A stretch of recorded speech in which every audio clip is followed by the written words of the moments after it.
Hey gang, welcome to the Gill Athletics Connections podcast, where we bring you the stories of track and field coaches from around the world. I'm your host, Mike Cunningham, and it is my honor and privilege to bring you the stories of these men and women. This week, got a great one here. Chris Parno, Associate Head Coach, Recruiting Coordinator at Minnesota State University, up in the beautiful state of Minnesota, Mankato, Minnesota. Just gorgeous, gorgeous area up there. Had a great time sitting down with Chris. This was super interesting for me as I didn't really know Chris very well before this. So had a great time on the fly learning about him and his athletic career, what led him into coaching and how he got there. Again, just another super fascinating story about how great men and women around the world get into this number one profession of track and field coaching. So I think you'll enjoy that very well. Learn about him trying to get into Harvard and how he came to a realization that he is an extremely average student. Those are his words. But I tell you what, there's nothing average about Chris, and I think you'll learn that as you listen along today in today's podcast. So without further ado, please help me welcome the wise and wonderful Chris Parno.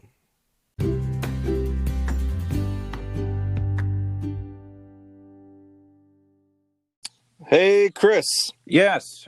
Awesome, man. How are you today? Good. How are you doing? Oh, man. I'm doing probably about as well as any other buddy in track and field and really the world, right, is doing right now. So, right. Yeah. Well, hey, thanks for spending some time with us here on the Gill Athletics Connections podcast. This is going to be a real fun one. The past few guests that we've had, I've known personally for several years. And Chris, you and I, we don't even know each other all that well. No, not outside of Facebook and seeing you post. I don't really know much. So thank goodness for Facebook. I know they get a bad rap, but I'm a huge social media guy. So I think this is a testament to the power of social right here. So really looking forward to getting to know you better here over our time today in the podcast. And the goal here is to figure out what makes you tick, Chris. What got you into track and field coaching? My experience with coaches around the world they are very bright men and women, and they could be doing a lot of other things besides teaching 18 to 22-year-olds how to jump farther and run faster. So love to dig in and find out your history there. So definitely maybe we start back.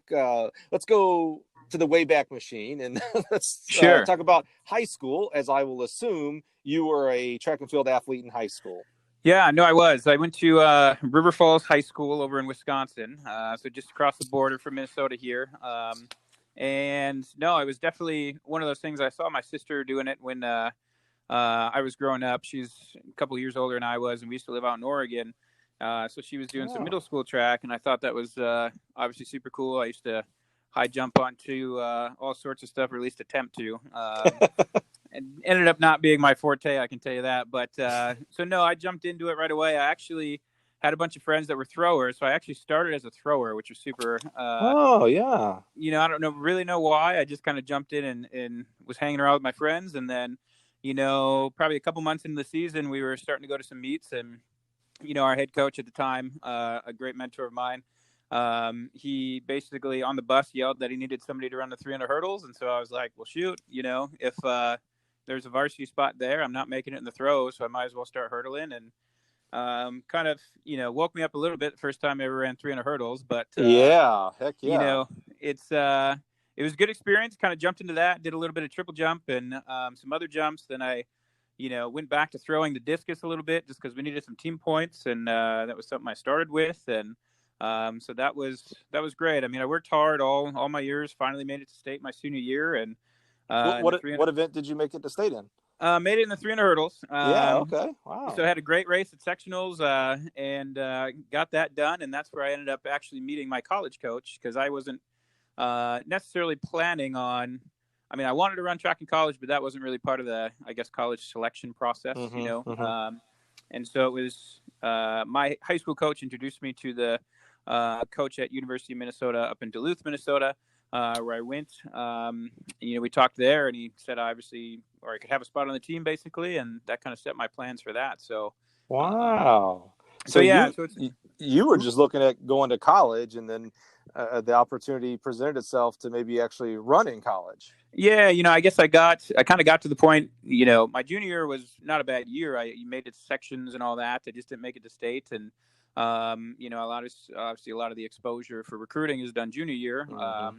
which I didn't really know anything about at the time, obviously. But no, then, senior year kind of went on the right path and ended well. And I knew I wanted to try to at least reach out and see if I could run at Mm-hmm. Duluth. But my sister had gone to another school since Scholastic up in Duluth, and we drove Oh yeah. past UMD a bunch of times, moving her in and stuff. And had a cousin that went there. So beautiful school, beautiful town. And reminded me a lot of Oregon, I guess, when I used to live out there. And so that was kind of the decision of why I wanted to go up there. And then the track thing worked out. So What year did you graduate high school?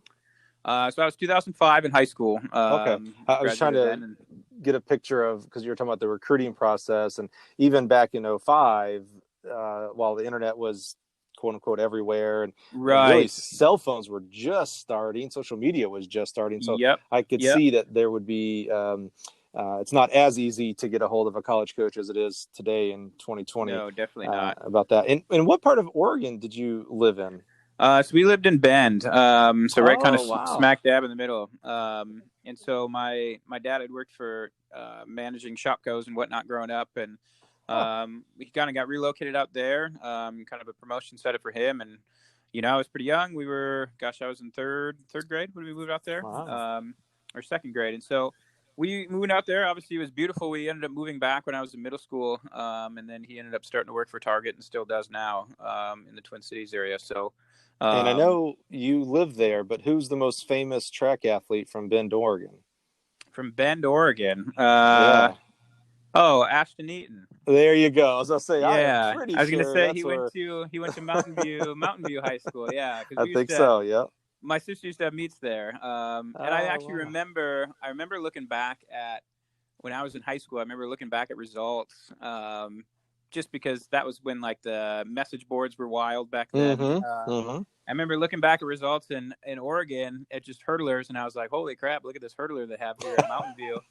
And then it turns out to be, Ashton, and I Wow. got to meet him, years after. Oh, good. Jim Dilling used to be the head coach here, and he had obviously trained out in Oregon for a little bit of time when he was high jumping still. So I got to meet him out at Mount Sac, and obviously he's a great dude. But yeah, no, you put me on the spot there, and I was like, wait a minute, I actually didn't know that. So Hey, I tell people, I got to know Ashton. He was always vaulted on our vaulting poles at Gill, and so I got to know him through a little bit through his college career, but then through his professional career. And sure, I tell people, and you may reflect this as well, as good as an athlete he is, which is unarguable, right? You can't right, argue right. how good of an athlete he was. That much better of a person. And Oh, I shouldn't say definitely. that, we didn't lose him, thank goodness. He is that Right, much right, better right. of a person than he was an athlete. And again, his athletic Yeah, prowess, and no, he for is sure. simply one of the greatest people, just nicest people in the whole world. Real quick, you mentioned, we're going to jump around here a little bit. You mentioned You're good. Jim Dillon, the high jumper, was the coach Yep. at Minnesota State, right? And when he was an athlete there at Minnesota State, Oh yeah. my memory of him was I was at the D2 National Championships in North Carolina. Yep. I don't think, was it Greensboro or maybe No, no. Johnson C. Smith. Yeah. I think it was Johnson C. Smith. Yep. Yeah, so I'm way behind the high jump, like where the athletes would start. But like even like another 100, 200 feet, I'm behind. I'm Oh sitting yeah. underneath the scoreboard. I mean, it's like a mile Yep. away from the pit. Yep. And here comes this mop-headed high Yep. jumper, who Big everybody knew, lanky dude. Yep. big lanky dude, and he's walking. It looks like he's walking towards me. And I was like, well, he's high jumping. He's got to stop any minute now because he's got a long run up as it is now. Right. And he kind of like gets into a little bit of a skip, still coming towards me away from the pit. He Yep. looks at me. He doesn't know who I am. This is his senior year. He's a 22-year-old Yeah. kid. He Yeah. looks at me and goes, like, he claps his hand, goes, "Woo, let's do this, man." And I was Right. like, Right. all right, Right. turns around and just takes off towards the Oh yeah. Yeah. No, and he it's funny when he might be another person to get a podcast on and just Oh, that'd ask be him about fun. his college training plan and all that crazy stuff he was doing. But no, I mean I remember because he was graduated 2007, so I caught 2 years of him when I was at Duluth, and we'd go down to the indoor at Mankato all the time, and the whole place would shut down when Dilling was jumping. And I Oh don't think yeah. he didn't jump necessarily every meet or anything, but it was like, yeah, he'd start basically down on the other side of the infield. And, he'd do his walk in, then his skips, and then he'd finally get into it. And, he'd jump over 7 feet. And at the time, as a freshman in college, I was like, who the heck is this guy? Yeah.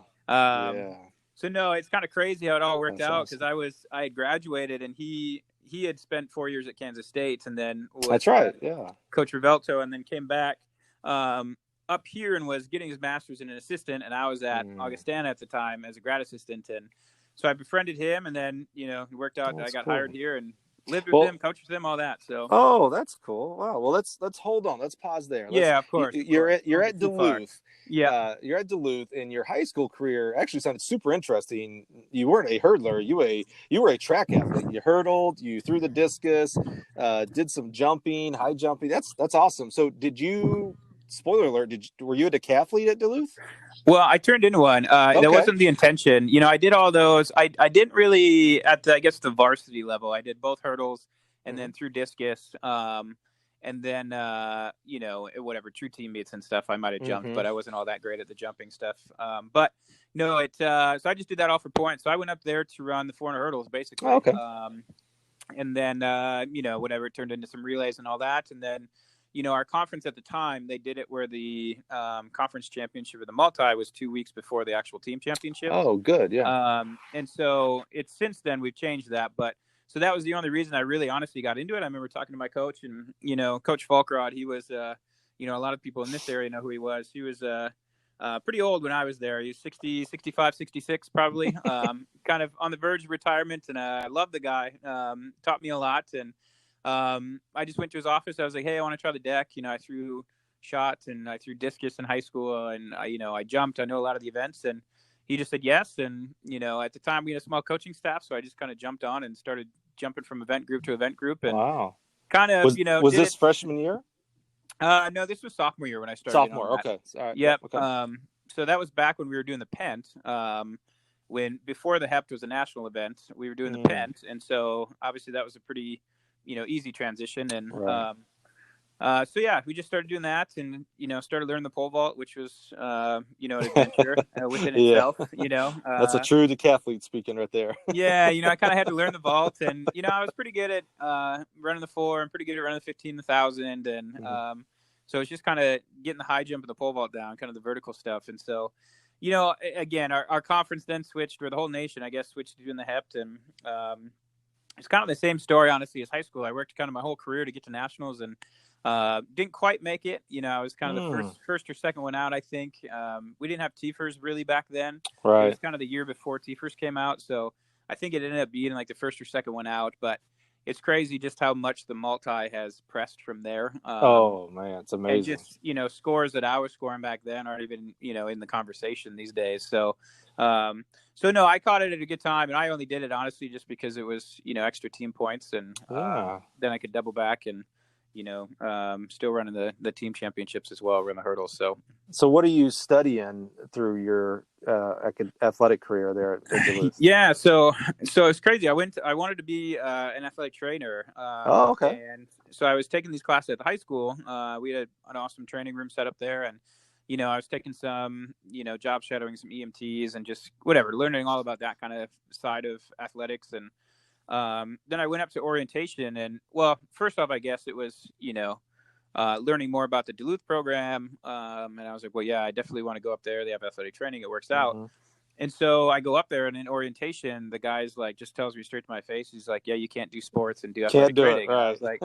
I was like, well, dang. I was like, there goes my whole last year and a half. I'm trying to figure this out. So I changed on the spot. I guess I went in. Physical education was, I guess, the route I went just to get it started. And it obviously worked out.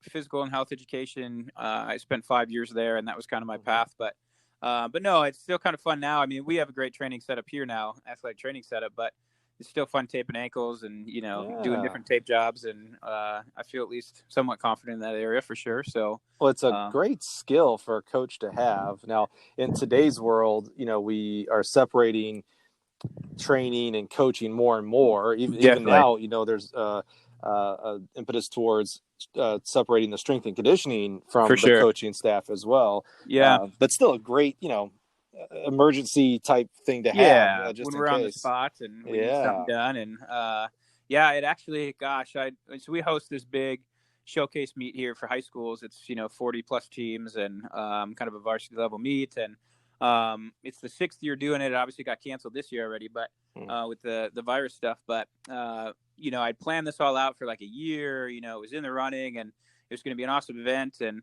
I get all the way to the coaches meeting and somebody's like, "Oh yeah, what's like the training room setup?" And I was like, "Oh man," I was like, "I don't even have a trainer." That was like the one thing I forgot about. I was getting sponsors, getting all this.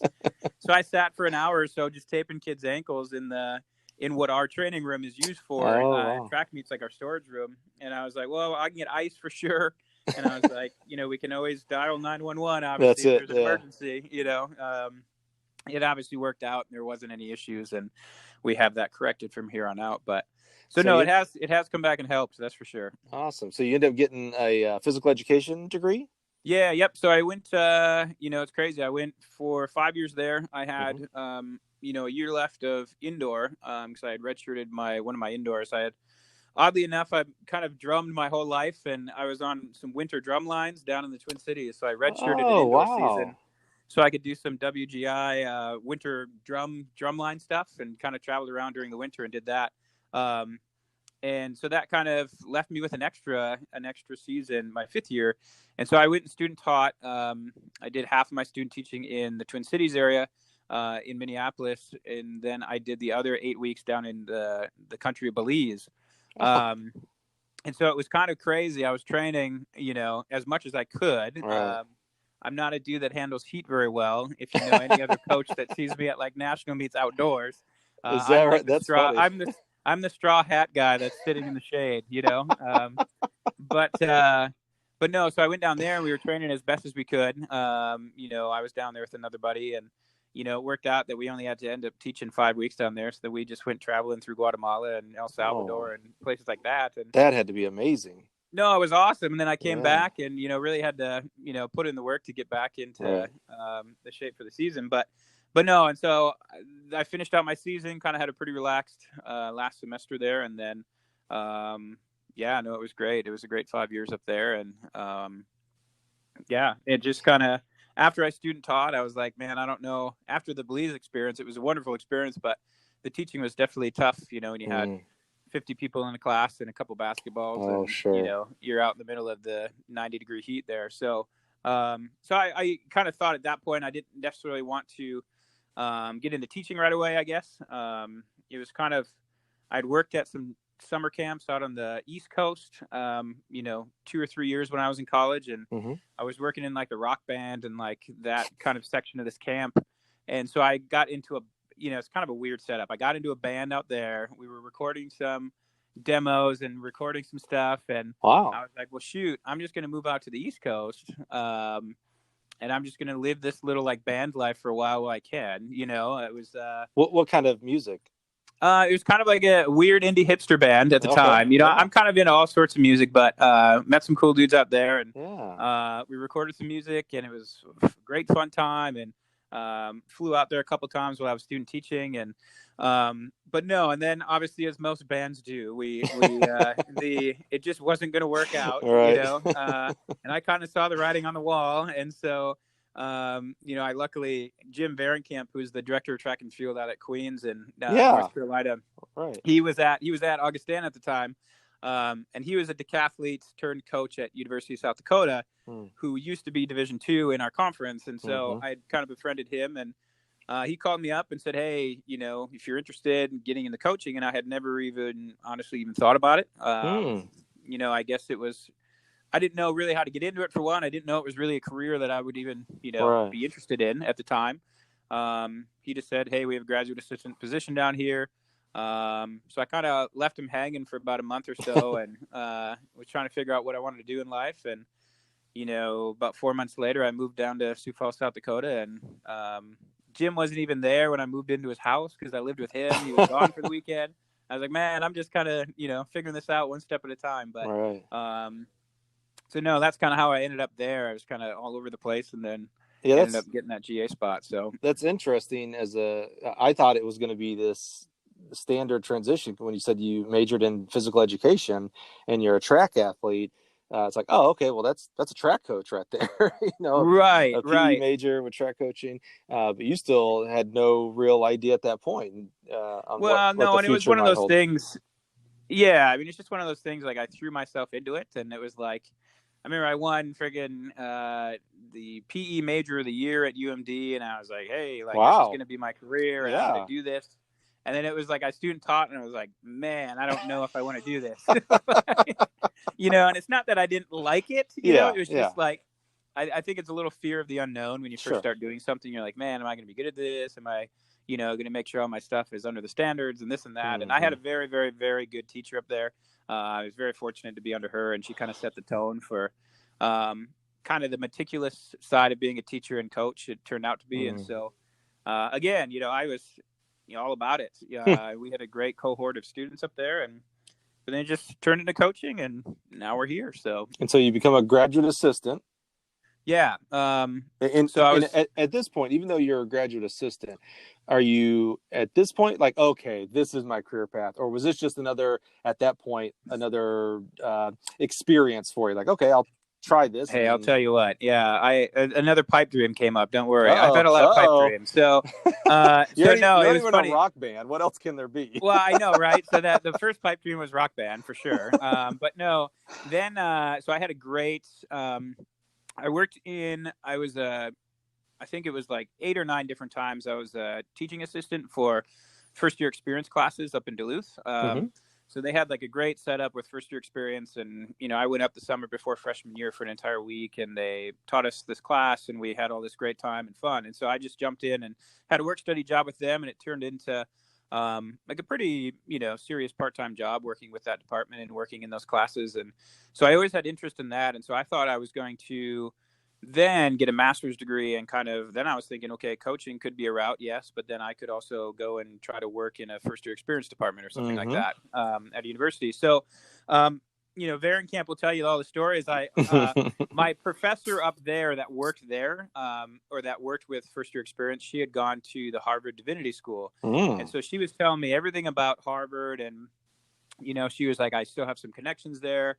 I think you do well in the program there. So like, whatever, as a 20-year-old, a 21-year-old, you're thinking, or 22-year-old, you're like, man, like Harvard, it's fun. I obviously I did an apprenticeship under Caba out there. Is that right? Yeah, I mean, most recently, about 3 years ago, I did that with the master's endorsement courses. Right. It's kind of funny. I was like, well, maybe I can reach out to the head coach there, see if they have any GA spots, and then like I can go there and blah blah blah. And so I kind of, after the first year, don't get me wrong, Augustana was phenomenal. We'll get into that and talk about that. I mean, I still love those guys there, and I was just, an unsure 23, 24-year-old. And so I applied and did all this stuff, did these webinars of how to get in.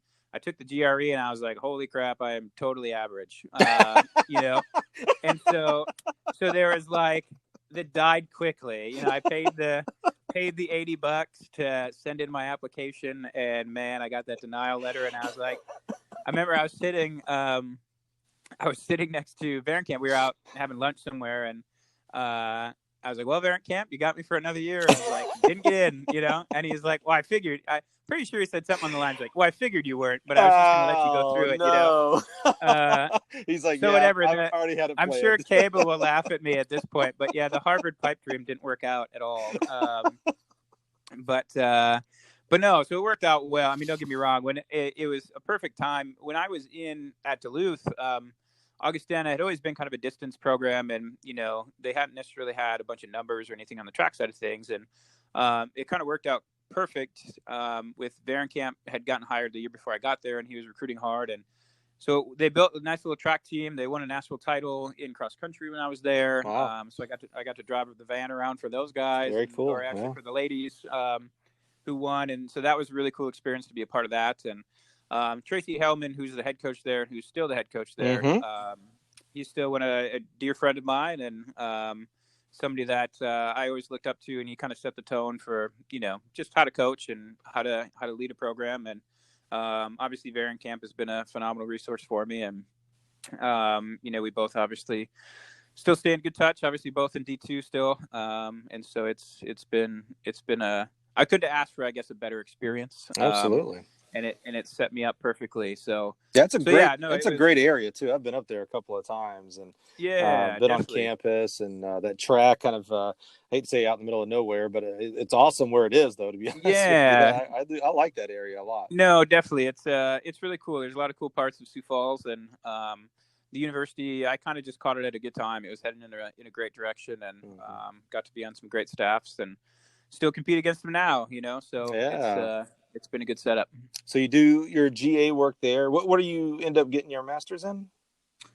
Sports administration and leadership. Yeah. Okay. So that was just kind of they had the program there pretty much just to support their GA setup. Right. So there's some people from the community in it, but it was pretty much all the GAs for all the sports. Right. So I actually ended up doing a thesis there on first-year experience programs within our conference. Yeah, cool. So I kind of tied it all together. And I actually, at Mankato now, I teach one of the first-year experience sections for our athletes. So we're lucky we don't have to teach here at all, but that's kind of an extra thing that I got involved with, because the lady that I interviewed for my thesis and did a bunch of work with, because I talked to all the schools, I actually met her like the week I moved here, and I was like, hey, like, I'm that random student emailing you and like getting all this stuff, and it worked out 2 years after the fact that section opened, so I got to start teaching that. So that's really cool. Yeah, I mean, it all kind of worked out. So I still get that first year experience, kind of teaching side of it, but then obviously I'm more than excited and happy about my position here, Right. So you finish up your grad degree there in leadership and sports administration. Now you're applying to job. Yeah. You're going to be a college track coach, I assume, at this point. Yeah. And ended up not at a bad place, Minnesota State. No, it worked out really well. And so I was actually, both my parents actually went here. Is that right? I was born in Mankato too. It's kind of crazy. Wow. So it's weird how it all worked out. Yeah. But no, so Coach Blue, so at the time, the programs were split. So Coach Jen Blue is the women's side. Coach Mark Shook was on the men's side. And the assistant that was there under Jen, my second year at Augustana, actually moved to Sioux Falls.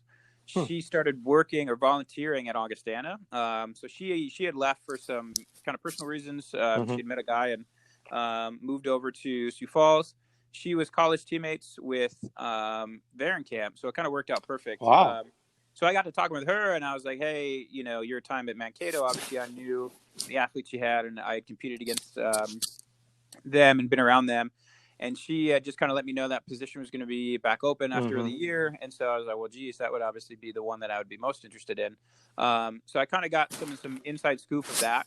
And then I was out in Pennsylvania working at the camp, actually, when the job opened up, because I had applied to, 40 or some different places. Oh, yeah, absolutely. Did that whole thing, and, didn't really hear back from much of anything at the time. And I went out to that camp. And it was kind of how it had worked out. Varian Camp ended up moving on from Augustana the year I was done with my GA. And so I was like, well, I think, staying in Augustana would make some sense too. And just through some different things, family and personal reasons within the coaching staff, they filled that position with the current coach there for that event. He was actually the financial aid guy at the time, but he had worked at South Dakota State, Greg Binstock, for a while. So they had hired him, but then I had a conversation with Tracy that night. I remember he just said, well, I'll call over to Mankato and I'll give my recommendation, obviously, and I'll make sure that they kind of know everything that I've experienced with you. And so then I applied for the job. I got an interview, flew back from Pennsylvania, had the interview, flew back. And then about a week later, Coach Blue had called me and said that they were going to hire me, and it was one of the greatest days. Getting your first full-time job, it's always like a phenomenal thing. And absolutely. So I was allowed to obviously finish out my 3-4 weeks I had out in Pennsylvania, and it was a really cool setup. I moved back down to Mankato. I hadn't lived there. Obviously, we lived here for a couple of years after I was born until we moved. And so I had still a lot of extended family here. And so it was kind of a cool setup, getting able to move back to Mankato. That's and work cool. at obviously a phenomenal school. So Yeah. And how long have you been at Minnesota State now? yeah, so this is year 8. Wow. Yeah, so it's been a while now. It was kind of we kind of, like I said, transitioned. I transitioned over here. Then the programs kind of had transitioned together, Mm-hmm. and so Coach Dilling and Coach Blue and myself and a few other coaches had kind of put the program together. So both genders were together. So I originally, my first year, only worked with the women.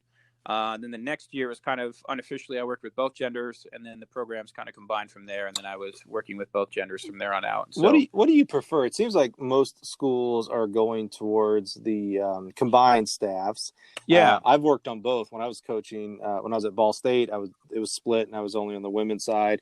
And then I went to yeah. Mississippi State, and we were combined. What do you think, having done both? What do you see the advantages and disadvantages of split programs and combined programs?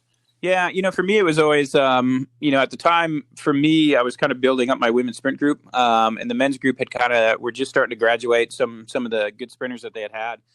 So obviously, it was fun to be able to work with those guys Mm-hmm. at the time, and then we were building up the women's program and getting in class recruits, and honestly, at this point, I love the dynamic of working with both genders. For me, I can't really imagine working with only kind of one gender at this Mm-hmm. point. I think they balance each other out. There's times that I'll have split gender practices, times that I'll split it up into obviously event groups from there. Just kind of depends on what part of the season we're in. But Mm-hmm. I don't know. I don't know which one I prefer necessarily. I mean, I think kind of the women's 100, the women's 200 is one of my favorite events to coach. But the men's hurdles is obviously always a fun and challenging event, and we've had some very, very good ones in my time Mm-hmm. here. So it's kind of been a good symphony of both, I guess, So I can't really pinpoint which one I would like better or which one I like. I guess there's dynamics of both that, are great. So That's interesting. My experience was when I was on the split program side, because you have so many events then at that point, because you have less coaches on the staff. So, I had high jumpers over here, long jumpers, the right. relay team. You find yourself, like most coaches do, in a 3-ring circus. You're trying to watch Oh this yeah. and that and this. 100%. And then with the combined program, it was quote unquote just sprints and hurdles. Right. So I had more athletes because I had men and women, but we were all doing essentially the same thing. I was a big volume play coach, so the workout would be the same, but depending on the athlete and their training age, what kind of volume it would be. But at least we were all in the same place doing the same thing. Yeah, no, and 95%. that's I've always had big numbers in my group, and I think that's always been something I've wanted and something I love taking on. And I've been lucky. I've only had to coach the sprints and hurdles and relays here, but we put a decent amount of resources and we put a lot of time into it, and it's a lot is expected out of those groups. And so, I mean, right now, this year I had 54 athletes across both genders, and in just your group, sprints and hurdles, in and just relays. my group, we had I think we had 138 combined on both rosters this year. Wow, is that right? That's awesome. Yeah, so it's a big crew, and we have, we're fortunate. We have 5 full-time coaches here, and so we can really kind of divvy up the numbers. And so I love the challenge. I mean, obviously it's split into quite a few different practices and some individual work in the mornings and all that. But with 130 track and cross country athletes, how big of a school? Like, what's the student body there? Yes, I think it's about 15.5 depending on the year. Yeah. We've kind of held pretty steady at that. We have a pretty large kind of graduate level program. So, I mean, undergrads, you're usually around about 10.5 to 11,000. And then there's quite a few master's programs and, 4 or 5 doctorate programs as well. So you're well over on the undergraduate side, you're well over 1% of the student body is on that track and field team. Yeah. I mean, it's always been that size. I mean, it's always been pretty sizable, but that's awesome. We're also kind of a numbers sport, obviously. So, the more women we hold, the more men we can hold with the Title IX setup. So, we've always wanted to be pretty diligent holding numbers on the women's side, just to make sure we keep that men's side built up. So, and you're in a great state, boy. I tell you, Minnesota high school track and field has everything going against it as far as the season and weather. One of my favorite recruits I ever got at Mississippi State, and we actually went to Minnesota all the time. Right. Scott Christensen at Stillwater was just a Oh, dear of course. friend of ours. Definitely. But I had I think it was Class A. No, it was Double A, I guess. Half mile state champ on the women's side from Rocori High School. Oh, yeah. Yep. And just, great person, pure Minnesotan through and through, and I mean that in all the positive ways. Great athlete. You get the you betchas. And Oh, you get yeah. all that stuff. Exactly. Yeah. All those stereotypes hold true. Absolutely. Yeah. I remember my favorite Minnesota recruiting story. I was going up to visit the Class A girls mile champ in her junior year. This was her. She won her junior year, so this is her senior year. And the dad was. They lived on pretty big acreage, and so he's like, "Yeah, just park at the bottom of our driveway, and I'll meet you there, and we'll walk up. We're doing some construction, so there's nails and stuff, so I don't want you driving up." So I'm like, "Okay, cool." So he gets me, and we're walking up this long driveway, into the woods. And as we're walking up, I look to the left, and so as much as you are a Northerner, I am a Southerner. I was born in Florida, coached most of my life in Alabama and Mississippi and stuff. Right. So I am pure Southerner. And he's driving. We're walking up, and I look to the left, and there's this car just completely smashed in. And he's like, "Yeah, my son got into an accident, hit an animal or something like that." And I go, "Oh, hit a deer." And he's like, "Oh, no, he hit a moose." I was like, "Hit a moose?" Right. I was like, "Where in the world am I that you hit a moose?" That was like, down in Mississippi, moose are in zoos, not hittable creatures a deer. I was like, man, I am in a different world. And it's you're right, and it's one of those things where you kind of get a healthy serving of some more elite kids, like just recently the Joe Fambule that went down to Florida and ran super fast. But then you get like the small town kids that, training age wise, it might be under a year, their entire career just because they get, 8 or 9 good weeks without snow. And, and then obviously Wisconsin's a phenomenal state. Iowa has a huge tradition. You get down into Chicago. We're only about 6 hours from Chicago, so you can start pulling some kids from there.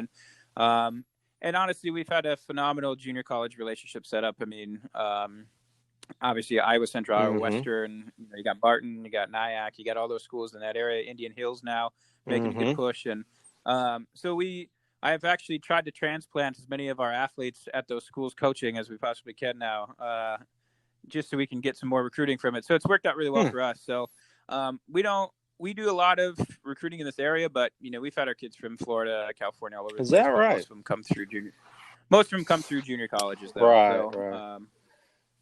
So that's awesome. But no, if you have an indoor facility up here, it's phenomenal. We have a great one. Yeah, it's got to be like mandatory. But if you don't, I mean, it's obviously got some. Yeah, it's got some tough things to it, and it's some funny. People always kind of throw some jabs about the Arctic and all this kind of stuff.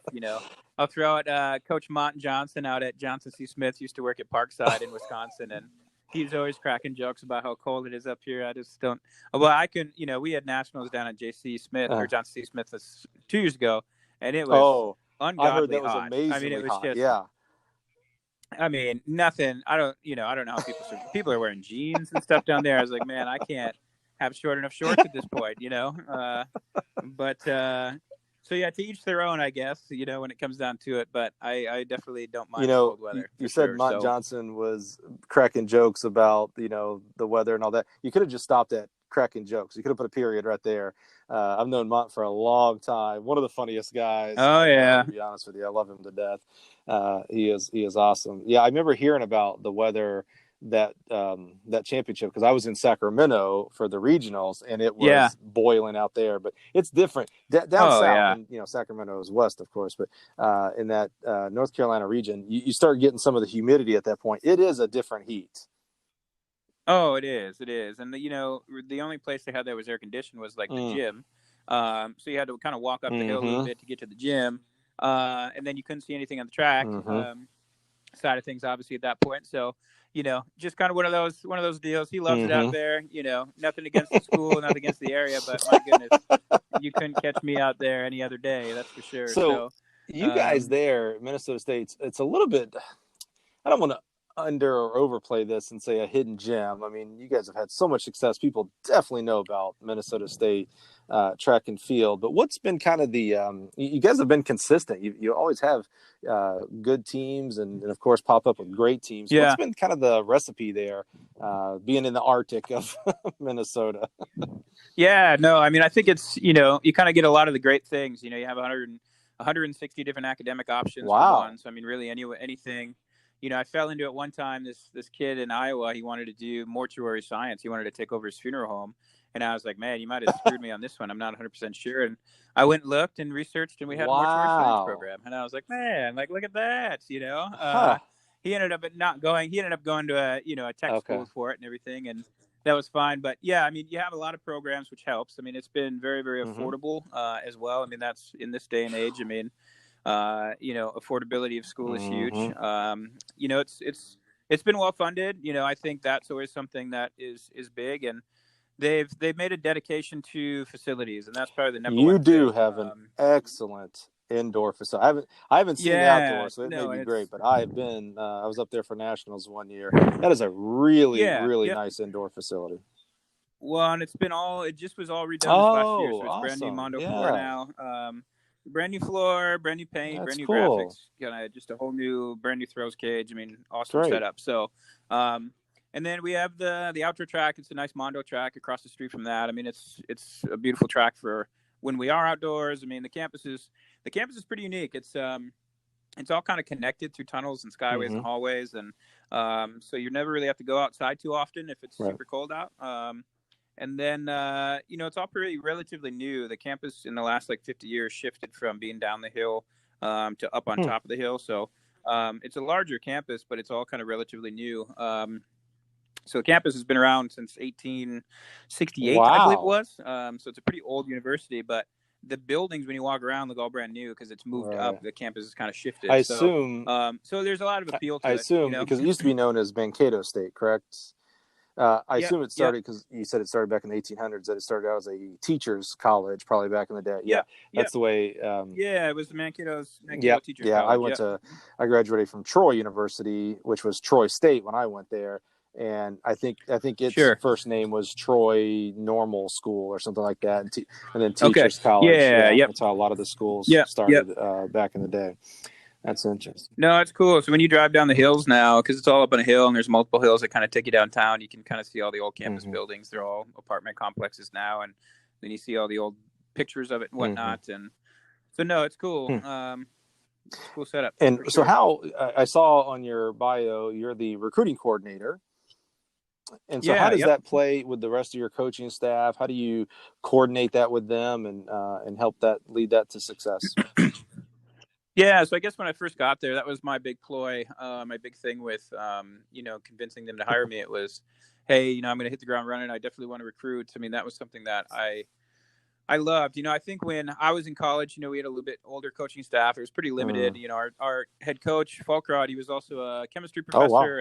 Oh, wow. And so I think he didn't necessarily have all the time. So it was like every year, we'd come back up and be like, oh man, that was before the big signing classes and, all this kind of stuff. And, so it was, who do we have? And, we'd kind of learn who we had. And it was like, okay, not bad. We added some pieces, but it's like, where's the numbers, and it's like, when I got to Mankato, we had a large staff and it was kind of one of those things. We had a lot of things going for it.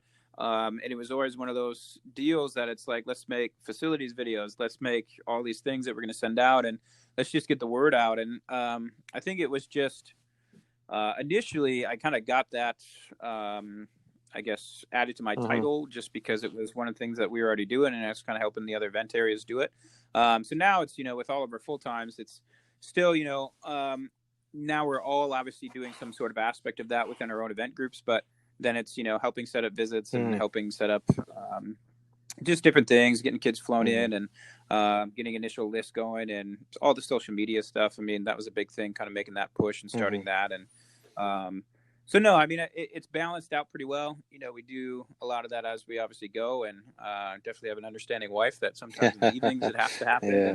Yeah. And, but no, it's just planning it out and getting our name out there and going to different meets. And, obviously I think the biggest thing with recruiting is For one, we got to have an accomplished program. We have to actually, coach and hit the ground running and make sure we're coaching as we need to be, and that you see people getting better. But then it's, making sure that you treat people right too. I mean, if you're going to go to a high school and take some of their good athletes and get them in here and then treat them poorly and they transfer out, I mean, that high school is probably not going to give you many more kids. So, so I think that's another thing. I think we've been definitely athlete centered and making sure that these kids are getting through and graduating and having a good experience as a college student as well. But no, I mean, it's definitely been a positive. The recruiting side of it's been very positive, and now we have some awesome recruiters on staff with me, and it only makes it that much easier, and that kind of fires me up. I was a video game kid. I loved doing franchises of Madden and building teams and all that kind of stuff, and so I think that's kind of where the video games is honestly where it all kind of stemmed. That's interesting. So, yeah, so it's been a fun aspect of it and something I love doing. So, and in podcast world, timing is always a little wonky. So we're recording today, March 20th? But we probably won't publish until next week. So maybe the 25th or 26th before people are listening to this.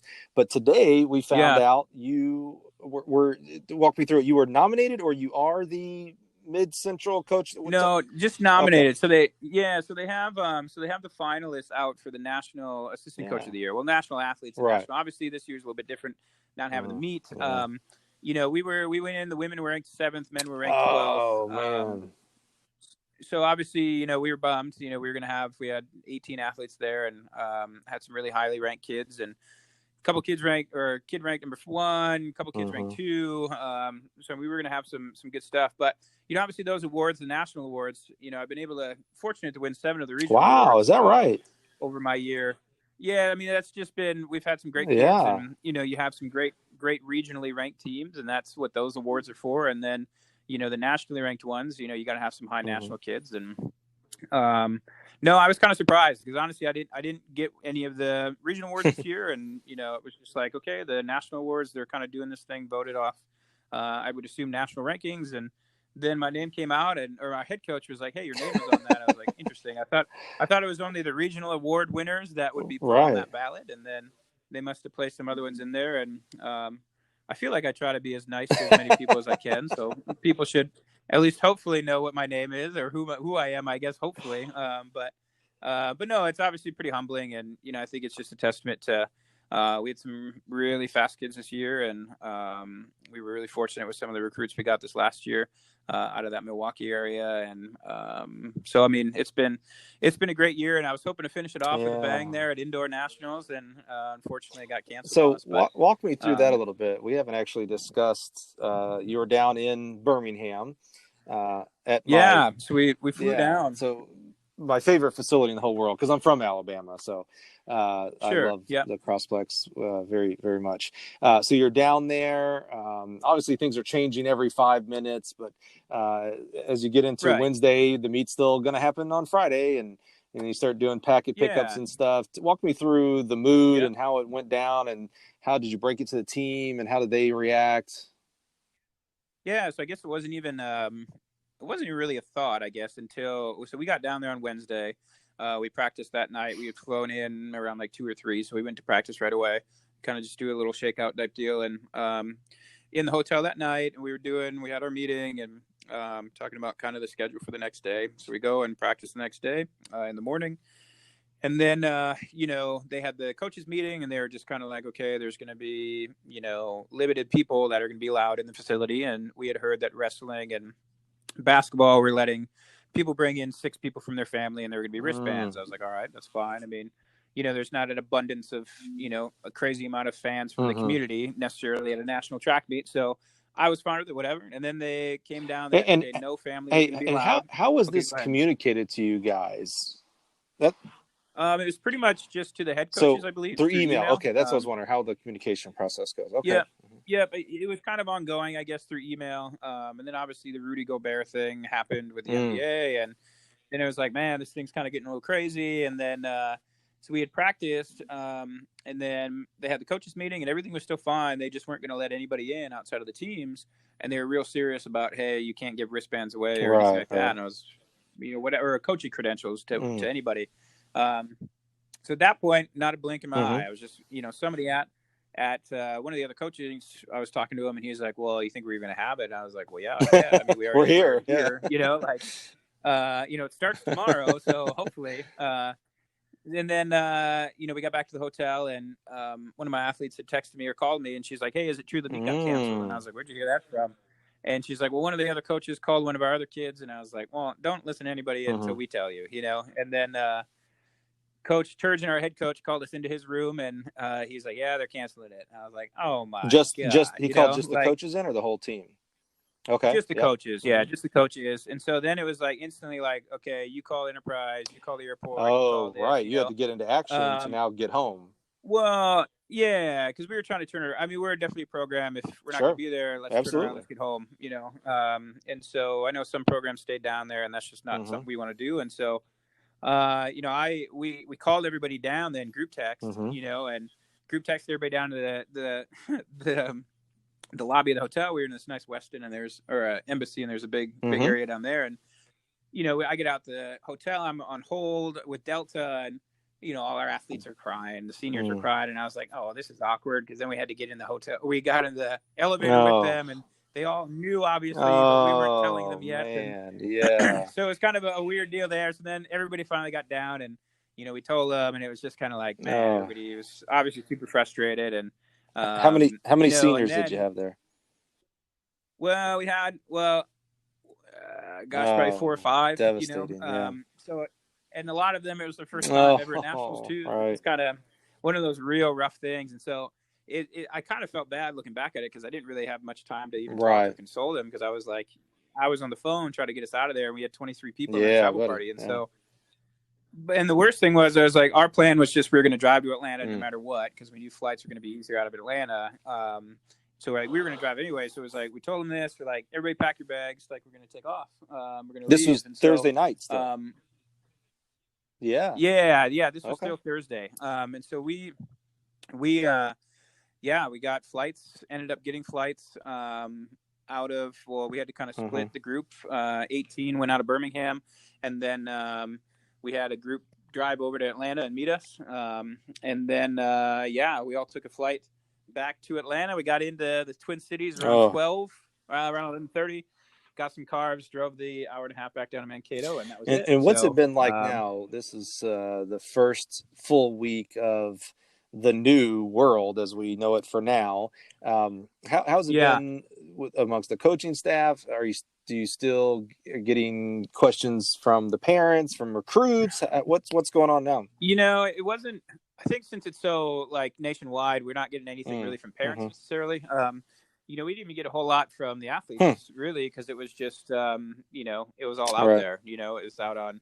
If you were on Twitter or Instagram, you heard it before the coaches even heard it. So, so no, I think it's just because our school has gone online like most others have, and they extended our spring break, because spring break was Nationals week for us, and so they extended it another week, and so nobody's in classes right now, obviously. So I would imagine, we have, we're registering for classes for next fall, this next week. I mean, we got all sorts of stuff going on. So I think it's really just, I sent out a message to our group that said, hey, we'll take some time here, and then, we'll really just kind of get back onto some generalized training, and, make sure you guys are focused on the classes and getting our credits all figured out. So the kids are doing online classes now until when? Really the end. Is that right? I mean, all the way to the end of the semester. So we got about 8 weeks left here. So it's March, into March, going into April. You would be transitioning to the outdoor season, maybe even host a meet. Maybe you guys go to Drake Relays, obviously getting ready for a conference and nationals, and all that's gone. So what are you guys as a coaching staff? So what are you doing all day? We've actually now been relegated. If it's not stuff that we need to do on campus, we got to stay at home too. So really, it's for us. We got to finish, obviously, sure up recruiting classes. I mean, we're always a program that's going to be recruiting through the summer, and it's something that we're just getting on the horn and making sure people know that, because there's a dead period now, so there's no visits, no nothing like that. I mean, there's no NLIs offered. Yeah, I was going to say, how do you even get a kid to apply? Is there anybody in the office to receive that? Yeah, or even get an NLI out? That's true.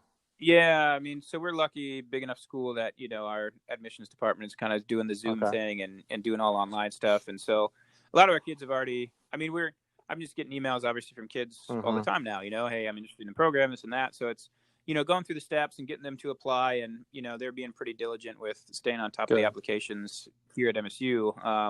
So then it's just, getting them to, convince them that, hey, MSU's the spot, but then it's like, hey, we can't officially sign anything until this, this thing is up. So it's just kind of make sure we get all of our steps as we would, orientation dates set So up and all you're that. saying you can't get NLI until this is up. Is that part of the dead period, or because everybody's working from home? No, that's part of the dead period. Is that right? So yeah, so they came out with the dead period, and then they came back with another thing that said basically you can't do any NLIs until I think it's like mid-April, I think. But you never know. I mean, that could be extended, Right. and I think that's just obviously for the NCAA just to be like, okay, everybody. Yeah, I hadn't heard that. I heard you can't go to their schools, and there is no track meets to go to, right? Right. And then vice versa. There's right. no on-campus visits, which makes sense if campuses are closed down. I had not heard that you officially can't do an NLI. That's part of the dead period side of it. Oh, yeah. Interesting. Yeah.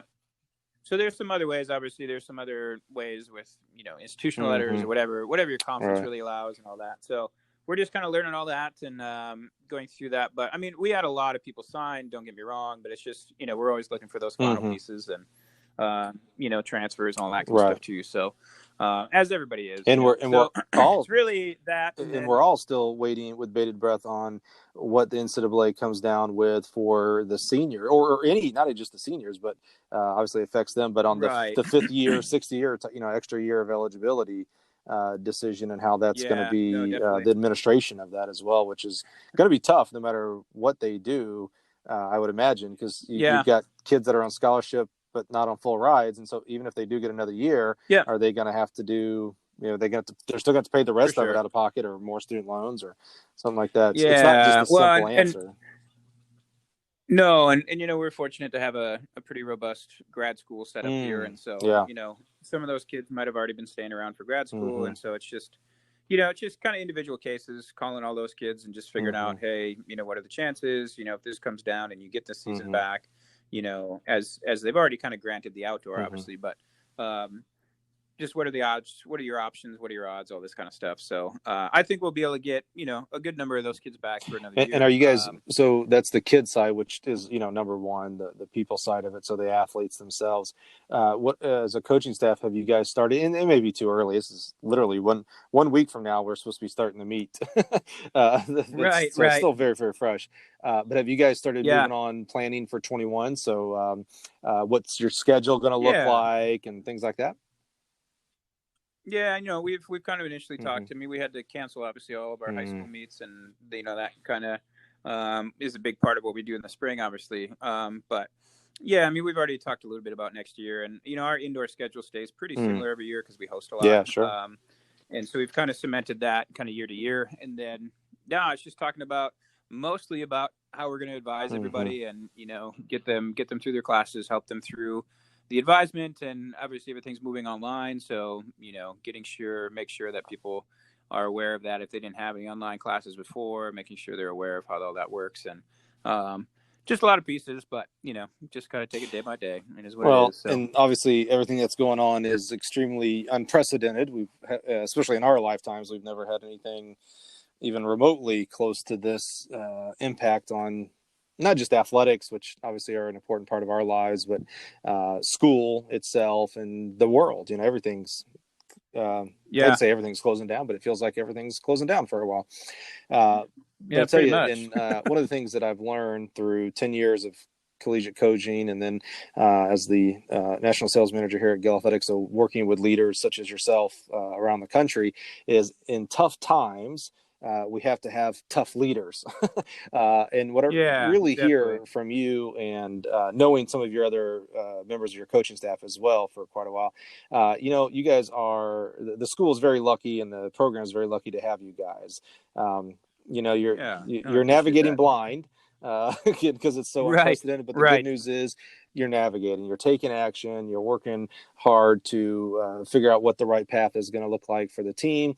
Again, without with undefined questions, no answers, definitive answers to things For out sure. there. So I tell you, just really appreciate it. Someone who personally and as a company, we value and covet leadership so much. We think that's the real key to a positive move forward in the future for everything: business, athletics, track and field, NCAA, high school track and field throughout the nation. So it's just really awesome, Chris. Again, told you this was going to be super interesting for me as we didn't know each other very well. But I tell you, your For sure. career is really an example of that leadership of undefined spaces. You weren't sure that you were going to be a college track coach, and had a variety of different gigs, so to speak, out there. Yeah, no, And that's just definitely. super interesting, man. I really I can't thank you enough. So humbled that you would spend some Of course. time with me here to explore your career and your life, man. It's really interesting.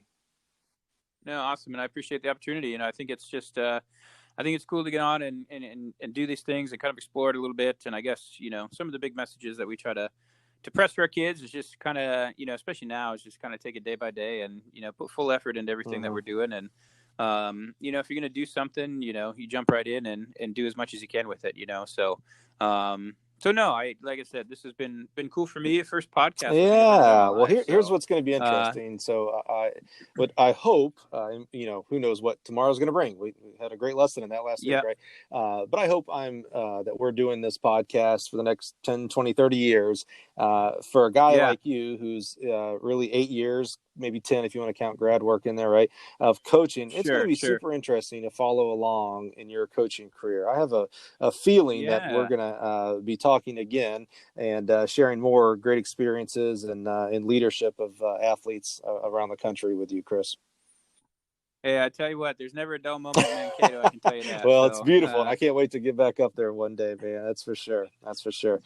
Well, well, Chris, thank you cool. so much, man. Really appreciate you. I do know we did talk about this. We didn't get to talk about it on the podcast, but I know you have a honeydew list that you have to get working on, Oh and a yeah. great family and Oh a yes. newborn. Congratulations on that as well. So Appreciate it. Yeah. get back to work, and you know what? Soon we will all be standing on the track again one day, brother.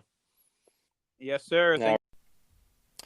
Hey, if you have made it this far, hey, I really appreciate you joining us. I hope you enjoyed connecting with Chris as much as I did. Super fascinating. He's got a great university there, and you can just really tell the passion that he has for the program, for the coaching staff. Again, it's not to be said lightly. This guy is going to do some things here in track and field. Already nominated and winning Coach of the Year awards through our great organization at the USTF CCA. So this guy is he's one to look out for. He's going to do some great things and make a huge positive impact on the youth of track and field throughout his career. Hey, make sure to be subscribed to the Gill Athletics Connections podcast. It's the number one way to be notified when we publish future episodes. And also, you know what? These episodes don't happen without people like you. So if you or someone you know would like to be a guest on the show, contact me at hurdle@gillathletics.com. That's right, hurdle@gillathletics.com. Or don't be afraid to reach out to me on social, cell phone, however you might know how to reach me out there. So would love to have you spend some time with us and get to know you better and share your story with the rest of the world.